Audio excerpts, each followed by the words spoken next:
Have their man. They are hiring Robert Saleh to be their new head coach, replacing Adam Gase. The news broke just minutes ago. They loved his energy. They loved his outlook. They loved his perspective. People loved everything about what he would bring to this particular job. They sat down, and from the time they sat down with him, they were enamored with the energy, the spunk, the intelligence that he would bring to that job. What kept coming back time and time again was how great of a candidate that Coach Saleh was. And so when we talk about our criteria and what we were looking for in a coach, he checked all those boxes. The integrity, the passion, the ability to do that. As we're sitting here now, we have a lot of opportunity in front of us. 21 picks in the next 2 drafts, including 10 in the first 3 rounds. But with that opportunity, we have to make the most. The New York Jets select Darrelle Revis, cornerback. Quinnen Williams, nose tackle, Alabama. The New York Jets select Mekhi Becton, tackle, Louisville. Marcus May, defensive back, Florida. All right, guys. So this is something that we've been planning for a while, and it's the Ask the Admin, which is going to be kind of like our admin podcast thing. We're not going to do it every week, but we will do it maybe every other, maybe every 3. So we have got some questions in. I'm with Otis and Kane tonight. Fraser's out on a boat, we think. So yeah, he'll be joining us next time. But yeah, we're going to crack on with some questions. We are going to try and keep it short and sweet, but who knows? We might end up gibbering on. So we're going to start off with Martin's question, which he dropped 4 days ago, which was the first question. And it's, what is your favourite Jets memory? I'm going to start with Kane. You go with that one? I'm going to say when Revis picked off Miami at Wembley and the crowd just went mental. that was good shit. Yeah, I think for anybody at that game, that's a tough one to beat, that. Yeah, that was the moment. Everyone just went crazy. What about you, Otis? So that's actually really funny that Cairns chose that moment. I was there. I've got a great picture of Revis celebrating that interception. My other favourite play is also by Revis. And it was when we were playing the Cowboys. We'd been behind almost all game. Joe McKnight blocked a punt. Revis had been jawing with Des Bryant all night. He'd beaten him once, twice, but Revis had got the best of him for the most part. And Tony Romo went to the well one too many times, and to ice the game, Darrelle Revis come up with an interception to beat the Cowboys in MetLife. I absolutely love that game. The entire game, all the way through, is exceptional. Joe McKnight blocking the punt. I think every fan's got a soft spot for Joe McKnight after his situation. And seeing him play and Revis make that interception gets me every time. Yeah, I mean, that game is that. I always say, like, if you get a new Jets fan, and I know it was asked on the group a few weeks ago, of if you have to watch a game, that's one of those games that you have to watch. Yeah. I mean, mine, obviously, we've had a little chat off air, guys, and we all kind of came back to the Miami game in London. I mean, loads of things from that game kind of stand out. The pick, Ivory's running all over. I was fortunate. I was in like the Jets tunnel end, so just seeing them coming off with, and there was like some of Gotham City crew down the bottom, and it was all kicking off, and the chant. That memory of them just walking off, and Ivory's just looking at the crowd and just pointing up, and you were just like, yeah, it doesn't get any better than this. I mean, I'm quite fortunate. I've never seen the Jets lose live. I'm 100% win rate live. I'm all good. So yeah, hopefully we've kind of give a few little memories back to people, because yeah, there was quite a few people in the group by that game. Yep. So we'll move on to the next question from Paul. Paul's pretty much asked us more questions on who wants to be a millionaire. But, we'll give it a go. We love the questions. So.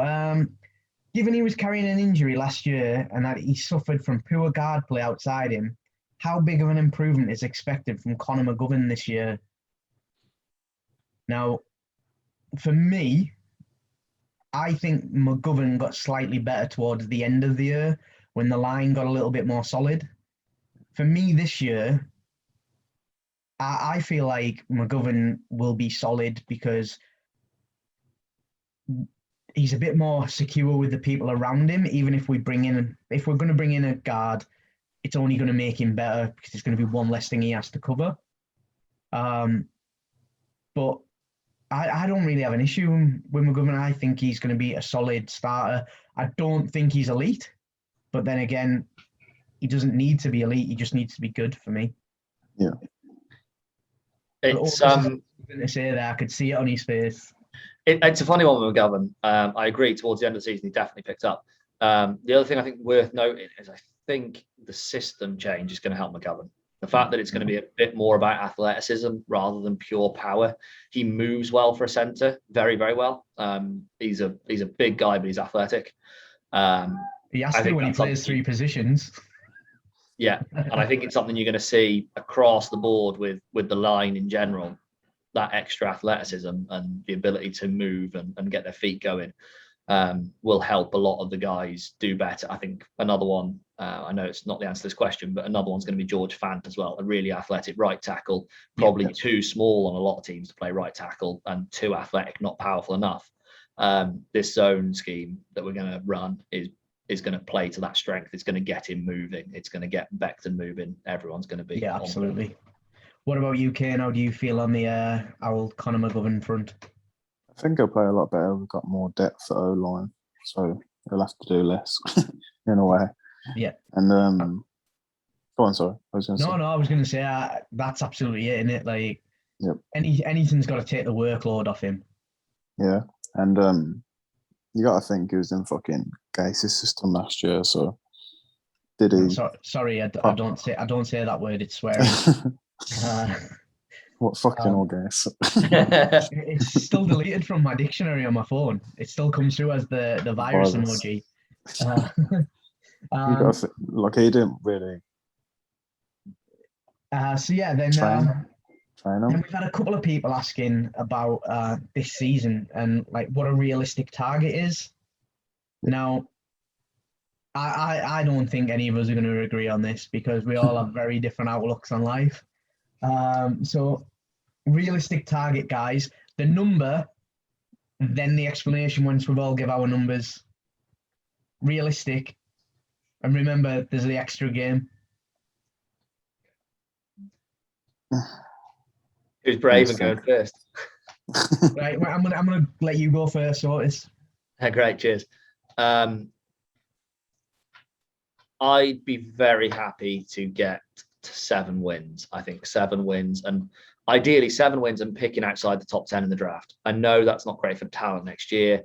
You want high draft picks because of talent, but I think 7 wins. Right, Kane. I'd like 8 and 9. And I'd like Seahawks to be shitter than us so we get a better pick. It's a fair point. No, I'm always that really optimistic one that looks at it and everybody goes, I can't see 10 wins. Yeah. And I'm like, but I can't see 10 losses. Mm-hmm. So I don't believe we can't get 10. So for me, anywhere between 7 and 10 is ideal. I agree with you. 7 is almost the bare minimum to show improvement because we could have won another 5 games last year. There was a few games where one tip the other way would have been fine. But for me, looking at who we're playing, I think we could get 10. But we had the hardest schedule last year. I don't think we'd win the division on 10. Which is interesting. I think 10 might end up putting you 3rd in the division. I think both the Bills and Miami could both win over 10 games. I think 10 would probably put you 3rd in the division, and it'd be potentially close to the Patriots if Cam starts to play well. I think my 7 has got a bit of an asterisk next to it for me. I think I'd take 7 wins and Zach Wilson throw in 20 TDs and only 5 interceptions or 8 interceptions. That's the more important thing than wins for me next year. If we're gonna, we have moved on, Sam. If we're gonna take Zach or Fields, whichever we decide to go with at that point, it's as much about seeing them produce as it is about winning for me. And I think, although it's probably not what all Jets fans want to hear, even with the additions of Corey Davis, Mims in his second year, Keenan Cole, Crowder, I think you could see a very run the ball, hold the clock, play good defense New York Jets football. I don't think it's going to be all about that. Yeah, I like that football, but I don't think it's going to be the quarterback slinging it all over the shop. Not yet. Well, it's a good job because he's only 5. We can give him some stabilizers for a bit. Yeah, I think we're all pretty set. Like, if we make categorical steps forward, we'll all be happy. I don't think there's a number on it, although we've all given a number.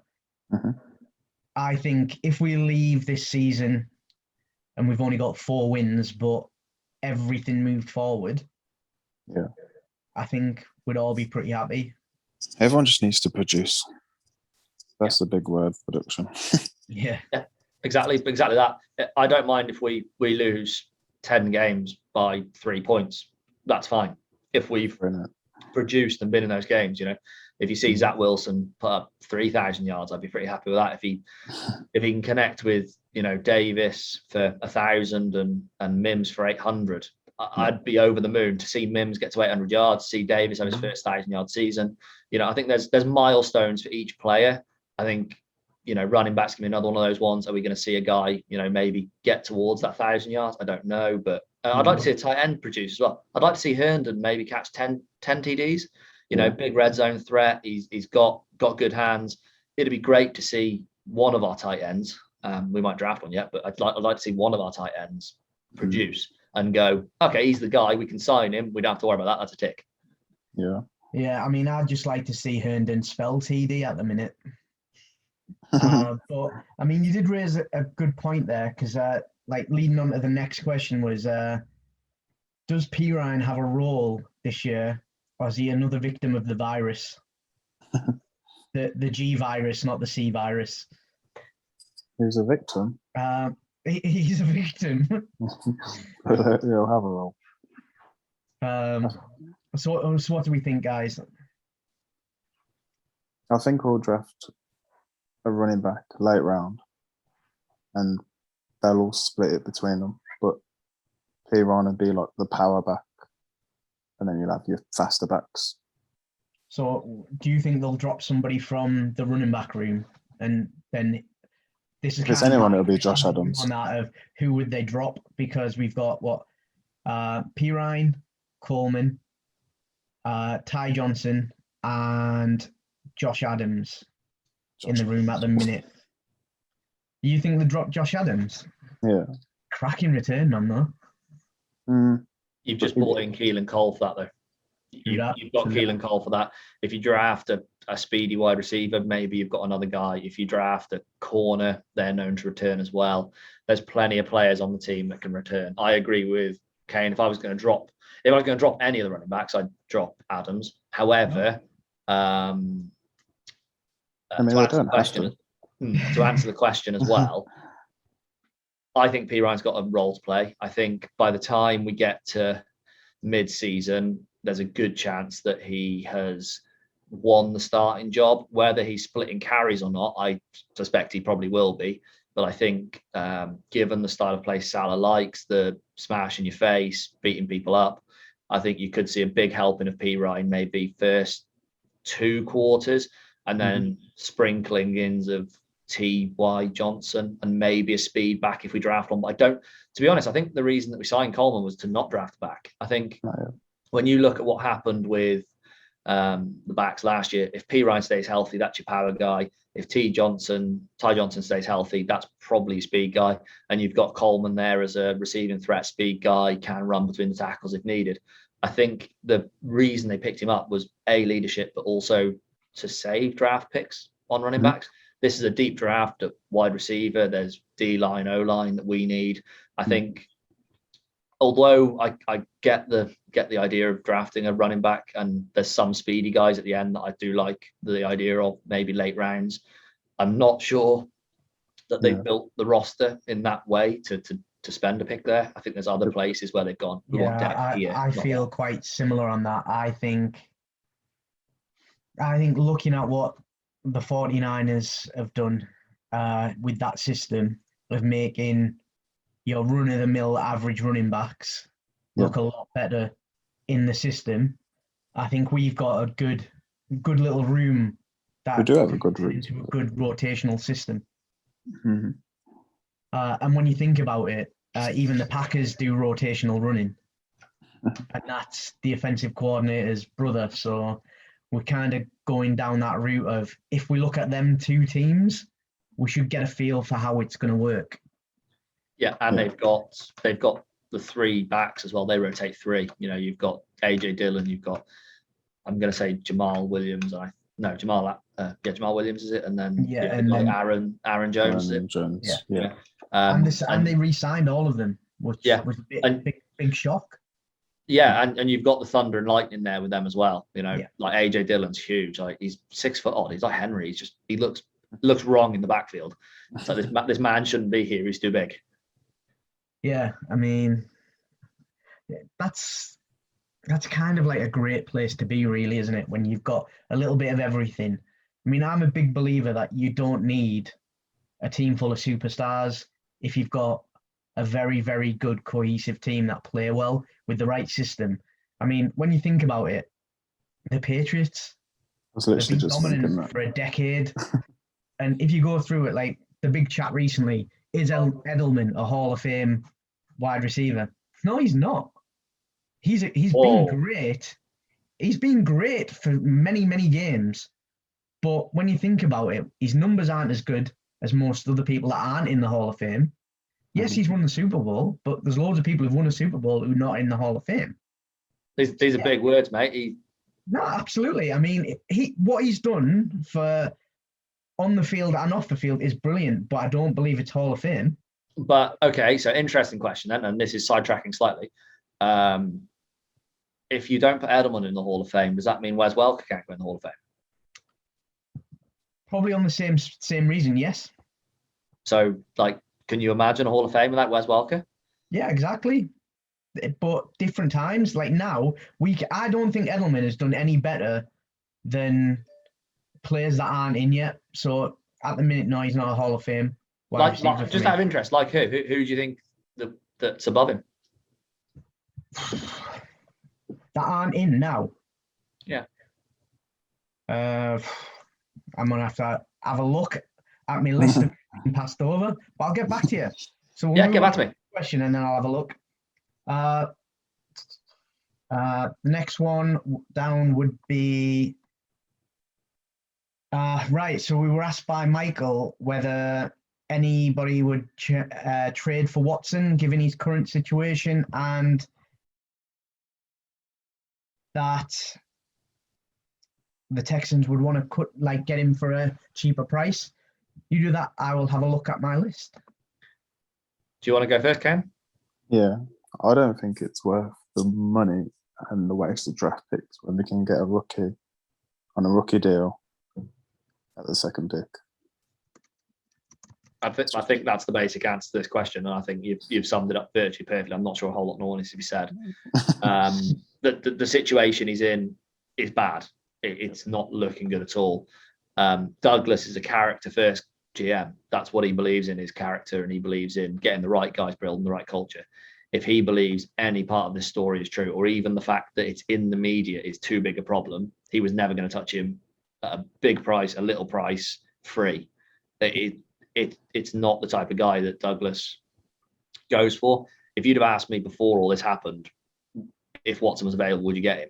100%. Brilliant quarterback. But based on Joe Douglas's beliefs about how a team should be built and culture and more culture, it's just a no. Almost at any price, I think. I don't think the talent's there. Yeah, exactly. Not worth the risk. The talent's there. but he doesn't want that type of person in the locker room. You know, if they trade him for a 3rd round pick and everything gets cleared and someone gets him for a 3rd round pick, everyone in the league is going to go, bloody hell, why didn't we do it? Because everyone in the league that hasn't got Mahomes, Rodgers, Brady needs Watson. He's better than everyone else. You know, he's probably the 4th best guy in the league. Well, if you haven't got him, you want him. And if it's a 3rd round pick that he goes for, you're going to kick yourselves if he gets cleared. But yeah, it's like it could be thrown a pick away. You just don't know. Yeah, absolutely. It's a funny old situation, that one. Coming back on my list of players that should be in the Hall of Fame that aren't, Andre Rison, wide receiver. Yeah. I mean, 1st round pick, 89. Yeah. And was only the 5th NFL receiver in history to score 60 touchdowns in his first 6 seasons. Yeah, he was a brilliant wide receiver. Yeah, he retired like the year that I got into American football, the year after I got into American football, which is why he kind of showed up, because he was a name of the time. But 5-time Pro Bowler, 4-time All-Pro, and a Super Bowl champion, set records, not in the Hall of Fame, but then because Edelman played with Brady, he should be. You know, there's other awards that I would give Julian Edelman, but yeah, what I'm saying is, yeah, he's not Hall of Fame. No, it's an interesting one, and the example you give, Rison, awesome wide receiver, built in the same mold as Edelman, quite small, very fast, shifty, great hands. But he's been hampered by the draft he came out in. That 1989 draft is probably the best draft of all time. Yeah, absolutely. I mean, the players that went in that draft are incredible. Still get in. I mean, obviously, there's 2nd, 3rd, 4th, 5th ballot, whatever it is. But there are people that, like, the Hall of Fame is that thing, isn't it, of who you know and who you played with. Yep, definitely. So hopefully we're going to draft a Hall of Famer. Hopefully. Or 12 of them. I mean, I'll take that. So Russ Turner has asked us, he's happy with either Zach or Justin Fields as a pick in the draft, although personally he likes Fields more due to his size and speed. On Good Morning Football, they just discussed that Zach's durability and lack of high talent college competition while he was at BYU is being overhyped. And what are our thoughts on the matter? Now, obviously, most people who've seen any video of us, I think all of the quarterbacks in this draft are overhyped. Quarterbacks are always overhyped. Rookie quarterbacks are relatively always overhyped. And it's a big position, isn't it? That's going to be it. Some of them rise up and some of them don't. Coming out, like, let's go back a couple of years. Sam Darnold was the most hyped. He was the number 1 quarterback in his class. And yeah, well, we all know how that turned out. Josh Rosen was number 2. And everybody goes, who? He's now on a practice squad for the 3rd team in the NFL. And Lamar Jackson was a running back, but he's doing all right. So yeah, my thoughts on it are, yes, I've questioned the competition he played. I've watched his film. He still stands out. I mean, obviously, we were talking about it the other day, Otis. When you go back and watch stuff and you look at it from other angles, it does make a massive difference, especially when you're looking at it non-biased. But it's a good point. Justin Fields, he doesn't deserve to fall past us. Equally, he's a very, very good quarterback. So What are you thinking, Kane? What are your thoughts? Is he being overhyped? Is he the right pick? Is he not the right pick? I think it's the right pick, just for the scheme.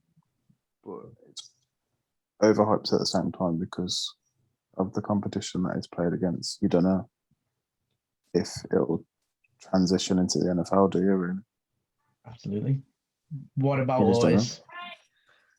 Great, leave me to last. Thanks, guys. Yeah. Any other year, what Fields has done, the competition he did it against, beating Clemson, showing that T-Law is beatable, doing it hurt, losing to Alabama, a bit of a sucker, but it happens. They're Alabama. You could very easily pick Fields too. You could do this year. I think the problem comes when you look at Wilson's ability off play. The NFL has become almost, with how pass heavy it is, it's almost like playing in backyard football. It's not to a script. It's not to the plays. It doesn't matter what anyone pulls up and calls, because the second a rusher comes through, the quarterback breaks and everyone goes everywhere. It's like playing when you're kids again. That's what Wilson's great at. That's the bit that is causing all the hype. That's the bit that's really egging him on. The competition thing for me isn't a big problem. I look at it in this manner, and this is where I get my comfort in it, I suppose. Fields is playing with the best people in the nation because he plays at Ohio. He's also playing against the best people in the nation because he plays at Ohio. Wilson is playing against average people, but he is playing with average people. To hit his wide receiver, he's got to have beaten an average corner, but he's only an average wide receiver. So he's still got to make a good throw. He's still got to hit him in stride. And if anything, at times, one really, really high talent player can get lost because he can't elevate other people. The thing I would say about Wilson is he's elevated guys on that team and won games on that team off his own talent. There's guys in the NFL that you talk about that have done that. You know, you talk about Brady and Edelman, we just said about them. Rodgers at the Packers winning with at times nothing. Wilson at the Seahawks early doors. Drew Brees. They've all got that. Pat Mahomes sort of, but not quite. It's a bit more talent there, but they've all got that ability. Just a little bit. Yeah, they've all got that ability to win by themselves and to drag a team through. You saw it actually. Okay, Patrick Mahomes in the Super Bowl against when the year they won it. I can't think of they beat. It's gone. Sorry, 49ers. Yeah, they were behind. Patrick Mahomes goes, "We're not losing this game, guys," and the 49ers can't do anything about it. Wilson, for me, has more of that than Fields does. The other thing that's really interesting, and I discussed this with the admin team the other day, if you go and analyze the throwing motion on YouTube of the three top quarterbacks, if you look at it and watch it and the guy doing it is unbiased, Fields probably has the best throwing motion. It's clean, it's pure, he releases the ball beautifully. Wilson probably has the second best. He releases it brilliantly, it's fast. And he has the ability to throw from lots of different angles and away from his body, which is brilliant. The bit he has that Fields doesn't have is he can throw better with his feet unset, so he can be sideways to the ball and throw sidearm like Mahomes does. Yep. T-Law is exceedingly accurate and a great quarterback, but if you watch the film, they show how he leans out of his throws because he doesn't transition his hips very well. They think that's due to a bit of his height and a little bit rigid in his hips. Okay, that's fine. He makes up for it with his shoulders, which is why he leans out of the throw slightly. It's 85% hips, 15% shoulders. So they've all got flaws. None of them are perfect. T-Law doesn't throw it quite perfect. Fields, I don't think he's as good off play. Wilson has more off play, can throw it from more angles, but his frame's thin. That's my concern. Durability is he weighs good. He's heavy. He's hefty.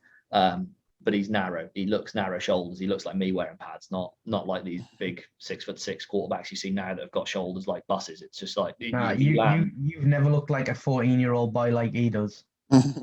No, I mean my toes have got more hair on them than his face.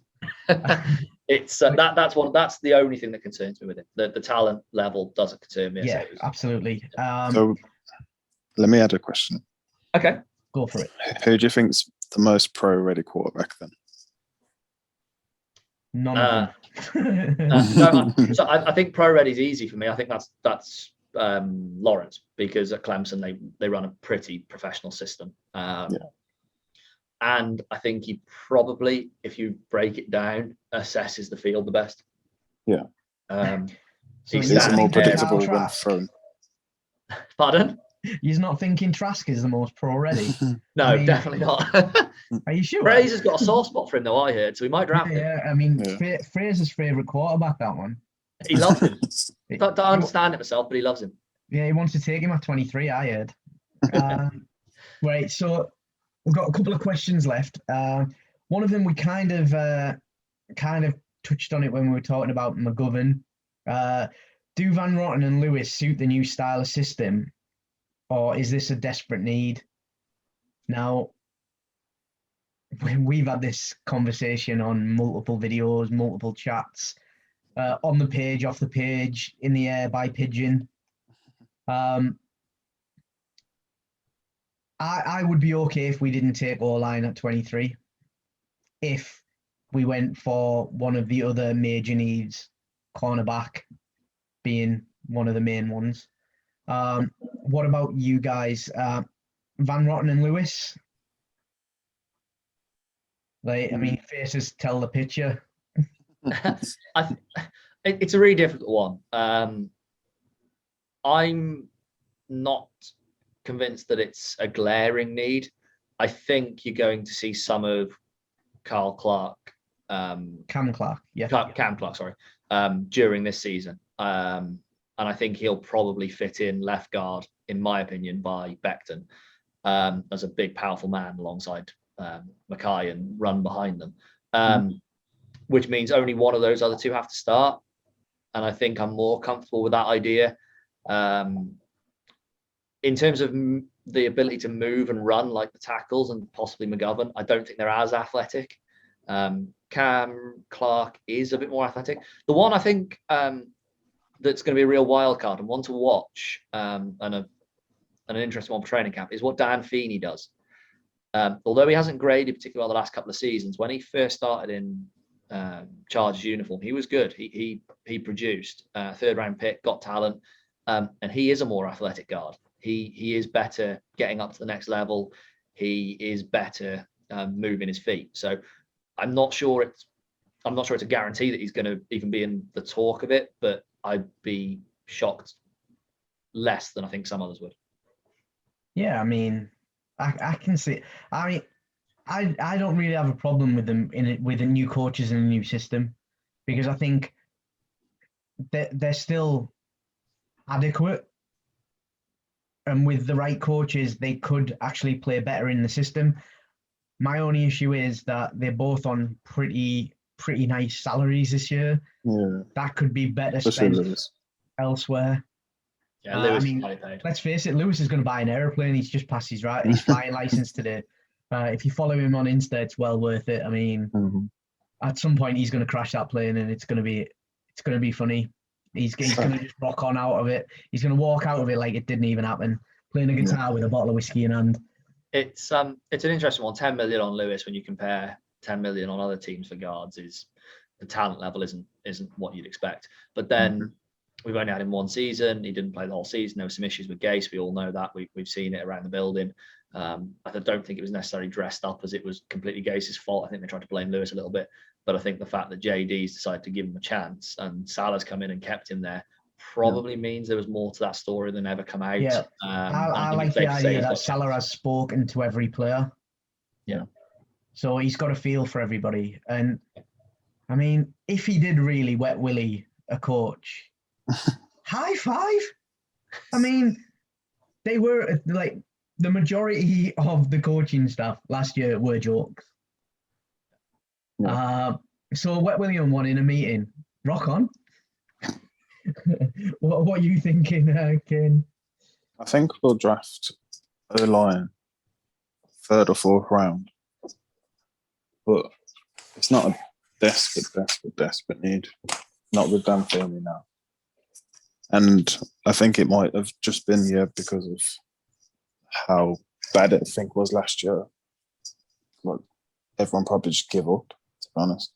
Yeah. I definitely think you're right. I think we should draft one, but it's that thing of let's not reach. Let's make sure it's one that's worth taking. If there's a good one at 34 and you think he's valuable, take him. If someone slides 34 that shouldn't be there, let's go row line. That's fine. Yeah, I think that's what I was saying at the beginning. I don't see it as you have to take it. Yeah. For me, I personally would go corner because we don't have one, and there's always a lot of talk that Bless Austin wants to move into the box safety kind of role because he likes hitting people, and he's pretty good at it. He's pretty good at hitting people, but does he have the skill set? But then if he did have the skill set and we moved him to safety, I know we've already got signings and stuff like that. We won't take that into account. Just say he did get his wish and moved into safety. Mm-hmm. Who have we got playing cornerback? And then that to me is terrifying. Yeah. Like collectively, they've got about 8 hours of playing time. That's it. The one I'd move Bless to if we draft a corner and Bless wants to play another position, he wants to get close to running backs and hitting people, I'd play him slot corner because you're involved more in the rush. You can pass rush from slot corner on blitzes. That's where I think his natural move is. I think he'd be good in the slot too. I think he's got the fluidity to play in the slot. Yeah, he's quite tall as well. So the tight ends. I mean, I like Bless. I like his aggression. I think reining him in this year might be a good thing. I think Mosley coming back, which does lead us quite nicely onto the next question. With Mosley coming back and being that kind of dad in the middle, I feel like, well, he's going to have to be because his corners are 4. Like he's got literally youth all around him. Yeah. I mean, Marcus May is going to be there as his backup type thing. He's going to be able to control it from the back. But really, you've got Hall, who's had a couple of games. Who else we got? We've got Bless. Guidry, is it? Guidry, yeah.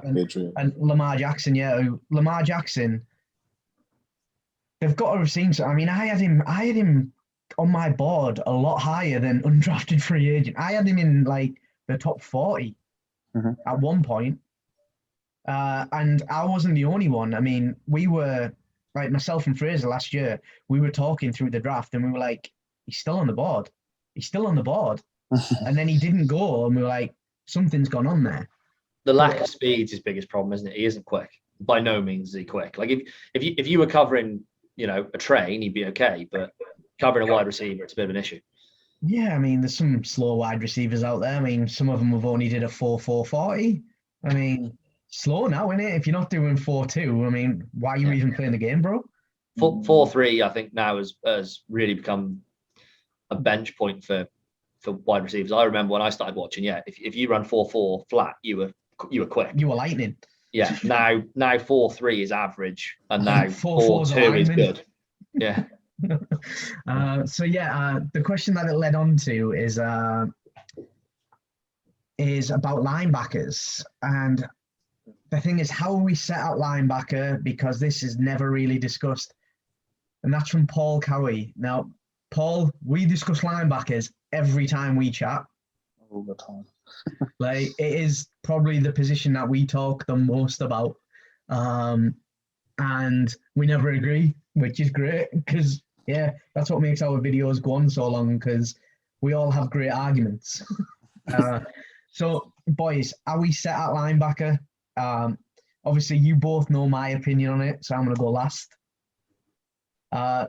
Kane, what are you thinking? Linebackers, is it a desperate need? Yeah.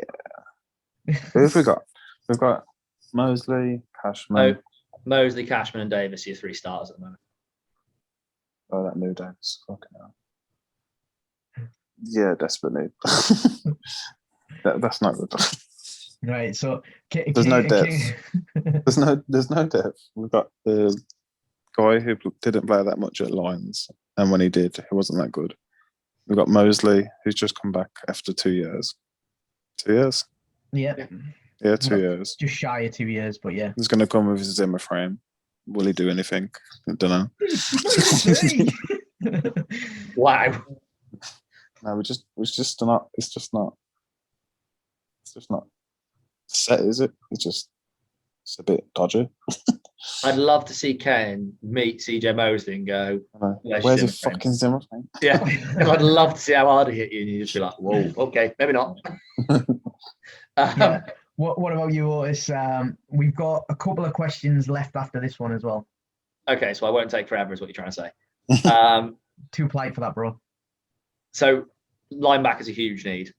Mosley, I think, will come back and play like Mosley. I don't see the injury as a huge problem. I don't see the year off as a huge problem. He's a consummate pro. He's going to turn up fit. He's going to turn up a team captain. He's going to turn up knowing the defense probably more than anyone else. He's that type of player. I don't have a problem with Mosley. Davis, I think you're going to see a really good player that's going to look a bargain at $5.5 million. And I think we'll be gutted that we didn't sign him for more years. I think there's going to be a shock with how good he is. When he played at the Lions the first 2 years, he played in a 4-3 and was a very good linebacker.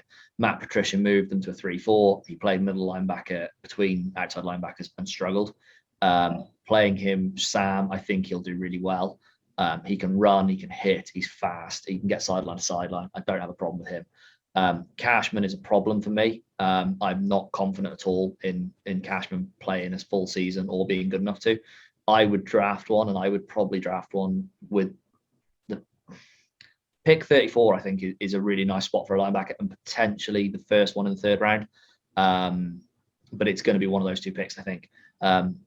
We discussed this in our draft post, and you'll see me rave about a guy called Nick Bolton when we post that up. I said then, have a bit of a watch of his film. I'd say the same now. The other thing, before I stop talking and Ant tells me off, you'll see us play with only 2 linebackers a lot. So that sort of removes a bit of this question, because I think Mosley and Davis will be the 2 linebackers left on the field. You'll have the strong safety, you'll have the free safety, and you'll have 3 corners and the 4 down linemen, which, provided my maths right, that's 11. And that will mean that you don't see that 3rd linebacker quite so much, because Joyner will come down and play in that sort of box area like another linebacker, and give you that option. And the fact he can play slot corner, if a tight end or a running back goes into the slot, he can then go and line up on him. He doesn't want to play slot corner, but he'll damn well play it if he's told to. Yeah. So, my view on it, guys, is this. Yes, it is a need, and I totally agree with both guys. I agree with the Cashman. I agree with Mosley. I agree with dropping down to 2 and playing the extra corner. But the one for me is that I would rather go corner or line than maybe a linebacker later on, because the ones that we've got, we could get through with, because we've got a very strong line. If we strengthen the corners, that helps them out. And our safeties, we've got good safeties. So for me, we can hide the weakness at linebacker easier than we can hide a weakness at cornerback. That's true. I agree. I'm not taking anything away from a linebacker, but they're like buses, aren't they? You can get one anytime you want one, really. And then 2 will come, and then you'll get 4, and then you might get a little blinder. But Nick Bolton is a very, very attractive pick at 34. Fortis is right. Check the film out. He made us watch it. It was worth it. Right. So kind of talking about this draft. And I can't see who asked the question, because Kane sent me the question with the picture cut off. But it's about going with Hoyer as QB2 this year. If we are drafting Wilson or Fields, I'll say, would he be a good mentor? Or should we be looking at somebody else like Alex Smith or the likes? The person's pretty sure we're drafting a quarterback at 2, but we need to have a good development plan in it. Now, obviously, professionally, I am a coach. I am a trainer. I totally agree. If the development plan isn't there, it's not going to happen. Yep. It don't matter who we pick. We could pick the reincarnation of Tom Brady, and it's not going to happen if we don't develop them right. So, guys, what's the plan? So for me, I agree. I'd like a veteran quarterback in there. However, I'm not sure he's quarterback 2. That's the controversial bit for me. I don't think he's quarterback 2. Is that Hoyer? Yeah. Well, Hoyer or Alex Smith. I'd rather Alex Smith personally. I think he has a bit more of the Wilson vibe to him. He was able to move when he was younger. He could throw almost any throw on the field. And he knows how to manage a game. There's a good reason that Mahomes, although he does mental stuff, doesn't turn the ball over that much. And that was because he was with Alex Smith. Alex Smith knows how to look after a football. Wilson having that mentor like Alex Smith would really help. I'd like Alex Smith. However, as I said, I don't think it's quarterback 2. I think you might see James Morgan as quarterback 2 this year. I think Joe Douglas is going to say, look, guys, I drafted him for a reason. I wanted a young backup that can play if our starter goes down. And I think he's going to say, I was right and everyone else needs to listen to me. And James Morgan is number 2. Yeah, I would like to see that too. That'd be nice. That was Lee Clayton that asked that, by the way. And I completely agree with Otis. With everything that he said. Yeah. I would rather us kind of focus on the coaching side of it. Maybe bring in a quarterback consultant, something like that. Kind of think of it like what Josh McCown was kind of doing, but in a paid role. Maybe bring Chad Pennington back, just to kind of get him in the headspace. Whoever show him how to hold a clipboard because he's injured. Yeah, I mean, but when you think about it, Chad's knowledge of the game is very, very good. It's almost scary how good he is at reading the game. I mean, what I love about Zach is that when he was injured the season before last, and he was asked to go on the touchline to support the team, and he refused because he wanted to go up to the booth to watch the game with the quarterbacks coach and the team to get a view for what they're seeing and why they would call the play. The kid wants to know how to play the scheme. He wants to know how to call. So for me, he's probably a little bit more ahead on that understanding, but he will need somebody on that touchline just to be like, that pass was shit, put it out of your head, because ultimately, you know he's going to throw one and the admin group's going to explode more than it did yesterday. I think the thing that's worth saying as well, and this is one of the things that was good about Sam's start and bad for me at the same time. If you bring in a veteran guy and you say, okay, we're going to bring in this veteran guy, he's going to be your backup, but be aware he is good enough to start. It's kind of a, okay, so am I the quarterback? Am I not the quarterback? Do you trust me? Do you not trust me? You know, I'd be quite happy to see, I'd actually be quite happy to see us not sign a quarterback. That might sound a bit mad, but I don't mind the Jets saying, look, we drafted James Morgan. We drafted him to be a backup because backup's valuable nowadays because people do get hurt. We're drafting Wilson and he is the guy, and not necessarily giving him a veteran to learn off and going, look, mate, you're the guy. This is it. You're not getting pulled. You're not getting benched. You're not going to have someone bashing you over the head. You're going to have the coach and he's going to talk to you and he's going to talk you through what you have and haven't done and all the rest of it. And you're going to look over the iPad. Not that Gase knew what an iPad was for Sam. And yeah, give him that confidence. Don't give him a veteran that can take his place. Yeah, don't do to him what the Dolphins did to Tua. Exactly that. Which is just cruel. Put the full trust in him. Then our last question of the night, guys, which I've left it to the last because it's that little one where we've all got something to talk about on it. So it's from Lord Chimpingham on Facebook, who is Steve, by the way. And what he's asked is, who's your favourite Jet and that you've ever seen play? TV's fine, but I think we've all picked somebody that we've seen live. If you're anywhere around your mid-40s, why is it Curtis Martin? So, Otis, who's your favourite Jet that you've ever seen play? I can do better than say his name. All day. I mean, I come prepped. That one's not an island, though. That was a continent, mate. Yeah. No, he's the guy. He was the one that made me fall in love with New York Jets football. There was all this rave about this kid. You know, he's unbelievable. He's amazing. And then you watch him play, and he's even better. And you're just like, "Woo, what's this all about?" And as Ken said, the pick in London, the pick against the Cowboys, the play against the Patriots, covering Moss all the time, everything about Revis, just, it was Revis for me. Kane? Mine's David Harris. It was all over the field all the time. I think every season but one, he led the team in tackles, and he was just solid. Like, he was just a player.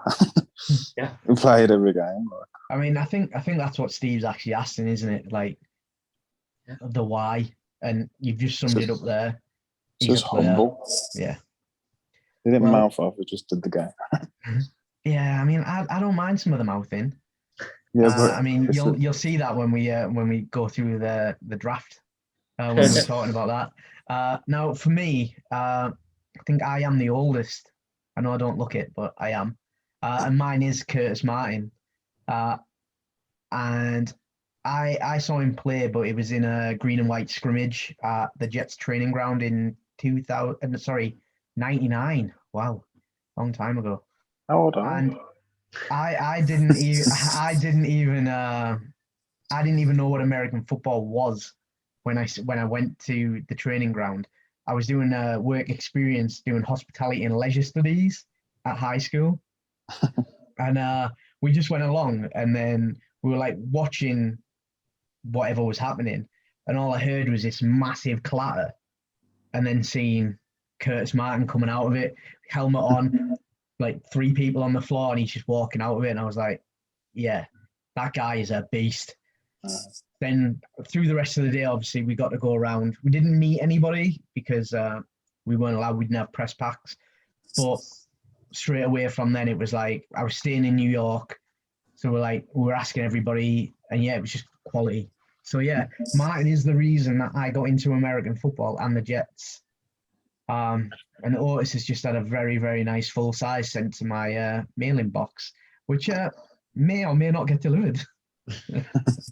Yeah, no, I think for all Jets fans, Martin is somewhat of a hero. He was an incredible guy, an incredible player. Did it the right way on and off the field, and I think he still does. He deserves everything he gets. I think if anybody's looking for something to watch, Curtis Martin's A Football Life is an absolute watch, because genuinely, he did not like football. He does not like football. He went, why would I like something that gets me hurt and people hit me? But his excuses, his stories and everything are brilliant. Yeah. Now, his Hall of Fame speech as well. Yeah. Some good stuff. Now, we all had a little chat about this one before we started, and we have to give an honorary shout out to Chris Ivory's, just because of the London game. We were all there. Fraser was there as well. Many of the people on the group were there. He had a ball that day. An absolute ball. I don't think he ever played that well, ever. It was unbelievable. He just run over the Dolphins like the Dolphins were just boys. It was unbelievable. Yeah. It was mad. It was a good time. Absolute great shout. So that's all of the... Oh, sorry? It's not all the questions. You're missing one. Am I? You are. I don't know who you're missing, and I'm going to stick up for you, whoever it was, because he's missing you out. It's not cool. Somebody's asked us about the best draft pick after the 4th round, and you haven't. Oh, yes. You haven't run the question, and I've got a great shout, and you're just going to leave it out. So what's that about? I do apologise, guys. That is on another picture.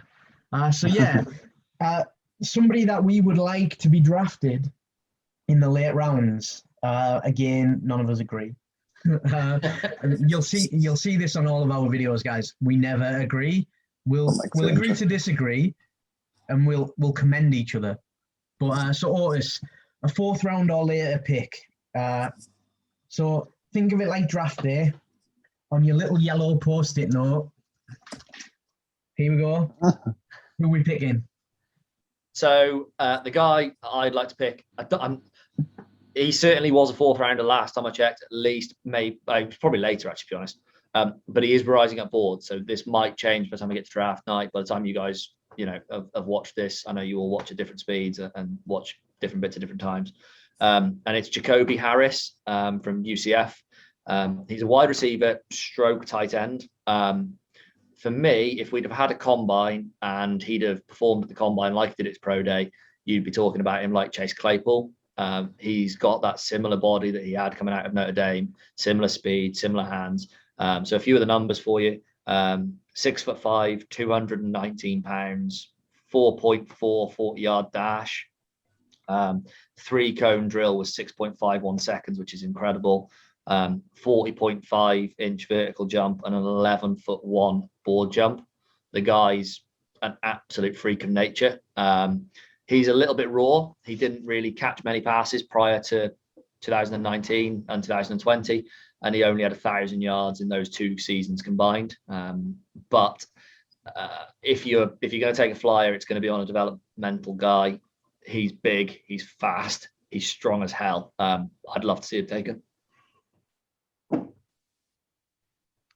So what about you, Kane? Who's your late round pick on your post-it note this draft day? I'm torn because mine is Anthony Schwartz, but after his pro day, I think he's going to go higher. So I'm going to say Elijah Mitchell from Louisiana, running back. You are liking yourself a little running back at the minute, aren't you? Love him. Love running back. I do. Now, obviously, I'm going to throw a spanner in, guys, because last year in a late round, we took the top-rated punter in the league, in the college league, and I still think the best is yet to come from him. So this year, I would love to see us spend a 6th rounder on Evan McPherson of Florida, the kicker. He's the #1 kicker in the country. He's got like something like 60% of his kickoffs go for touchbacks. He's got length on his kicks. He's strong. I mean, he's only 5'11", which isn't that tall for a kicker in the league at the minute. But yeah, kicker all day. I would take him in the 5th if he was there personally, but it's too much, really. Do you know what is too much? You sitting there with a straight face after saying he's got great length and then having to go on his kicks. Yeah. So guys, that's the level of professional content you should expect from the New York Jets group. That is right there. Our level of sense of humour. Yeah. So I hope you get involved with that. We're going to always go on about the kicker with the great length. Yeah. We all talked. I don't know who asked the question, and we all talked about our favourite moment that we've seen live, and that we've discussed as a Jets fan. Obviously, we talked about the pick in Miami, the pick against Dallas. I can't remember what you said, Ant. Don't listen to you. But we all discussed great things that have happened for the Jets. I was surprised that nobody said the 2010 playoff when Tone caught the touchdown against the Patriots. That we've had him on the chats. We've seen him do Tone time, and it come to me before I was talking about Revis, and I thought, God, the guy on the other side. What about Tone? When Revis was shutting all these guys down, Tone was doing Tone things, and that touchdown from Mark Sanchez to knock the Patriots out of the playoffs was money. Yeah, I mean it's very, very hard to pick your best one. It is, isn't it? I mean, I'm 20 odd years in, and like when I got into it early, we weren't terrible. Then we got good. Then we got bad. Then we got the virus, and now, hopefully, we're on the right track. Yeah. You know, when we take Kyle Trask at number 2 in 2 weeks' time. I mean, if we're gonna hype up a quarterback, let's send some love. Trask, you're probably never gonna make the league, but okay. But yeah, obviously, guys, thank you for sending in your questions. Hopefully, it's been entertaining. Hopefully, you've learned something that none of us can agree, and we kind of don't know what we really want because we're Jets fans. We've got used to not having expectation. We just endure the suffering. So yeah, hit us up on the video. We have got announcements coming out this weekend. we've got a lot to tell you. So yeah, let's catch us on the next video.